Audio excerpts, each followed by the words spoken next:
राम तत्व को जान लिया जब पार्वती जी ने, साधना पूर्ण हुई तो फिर किया भूषण तिया भूषण ती को।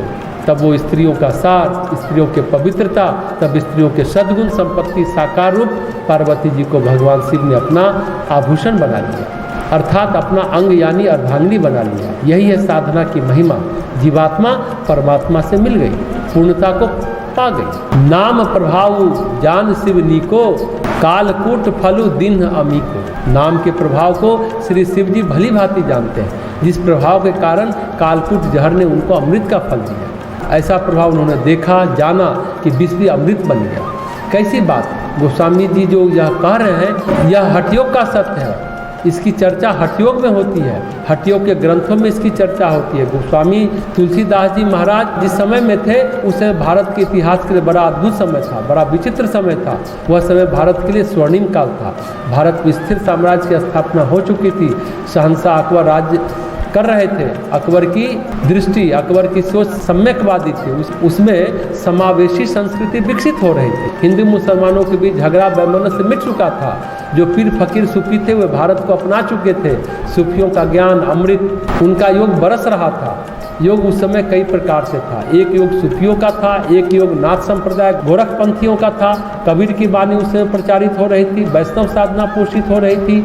साधना, संस्कृति, साहित्य, कलाएं, अगर हम कहें कि भारत में एक बार फिर चमक आई तो उसे गुप्त काल के स्तर का तो नहीं कहा जा सकता, क्योंकि गुप्त काल का भारत तो बहुत स्वर्णिम था, स्वर्णयुग था। लेकिन अकबर के काल को अशोक का काल जरूर कहा जा सकता है। अशोक के काल का जो सौंदर्य था वो अकबर के काल में प्रकट हुआ।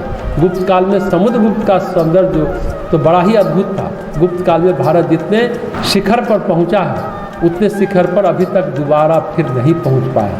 शायद और पहले कभी पहुंचा हो, जो ऐतिहासिक गणना है उन कालों में तो नहीं पहुंचा। गोस्वामी जी ने उस समय रामचरितमानस में अद्भुत और रहस्यमय चीज़ें प्रकट की, उसका मर्म प्रकट किया। नाम प्रभाव जान शिव नीको, कालकूट फल दिन ही अमीको। कहते हैं कुंडलनी सर्पनी है और वह वासना का विष बनती है।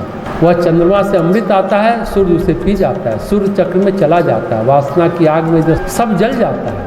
जब कुंडलनी ऊर्ध्वारोहण करती है तो अमृत विष बन जाता है। सहस्त्रार से कहते हैं मनुष्य के जीवन में अमृत टपकता रहता है। सहस्त्रार में चंद्रमा रहता है, वहाँ से अमृत बरसता है। ये अमृत टपकता रहता है, वह सूर्य पी जाता है, उसके प्रभाव को नष्ट कर देता है। नाभि में उसका प्रभाव नष्ट हो जाता है। नाभि का जो चक्र है, जो केंद्र है, वो वासनाओं का चक्र है। अगर उसमें परिवर्तन हो, रूपांतरण हो, कुंडलनी ऊर्ध्वारोहण कर जाए, वासना का विष न उगलने लग जाए, जीवनी शक्ति ऊपर की ओर उठ जाए और सूर्य तत्व चंद्र तत्व समान हो जाए, ईरा पिंगला समान चलने लगे, ईरा पिंगला में समस्वरता आ जाए, यानी सूर्य नारी और चंद्र नारी, गर्म और ठंडा समान चलने लगे, तो कहते हैं ब्रह्म नारी जग जाती है, सुषुम्ना नारी जग जाती है। विज्ञान भी अब स्वीकारने लगा, अगर बायोलॉजिकल नेचर और साइकोलॉजिकल नेचर में समस्वरता पैदा हो जाए तो स्पिरिचुअल नेचर जागृत हो जाता है। सूर्य नारी मनुष्य का बायोलॉजिकल नेचर है और चंद्र नारी मनुष्य का साइकोलॉजिकल नेचर है।